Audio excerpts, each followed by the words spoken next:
Օրեր առաջ զանգ ստացա կոմպոզիտորից Շուշանից եւ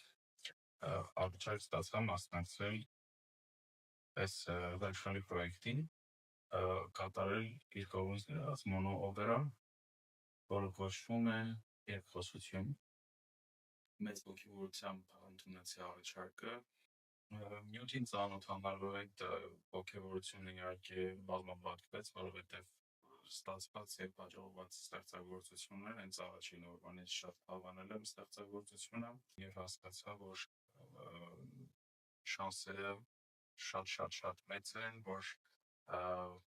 նյութը կսիրի նաեւ հանդիսատեսի կողմից եւ կունենա մեծ հաջողություններ։ Մեծ ոգևորության պատճառներից մեկը նաեւ այն է, որ ես մինչև այս չեմ լսել օպերա բարիտոնի համար գրված, շատ մեծ պատասխանատվություն եւ ոգևորություն է նաեւ կատարել առաջին մոնո օպերան գրված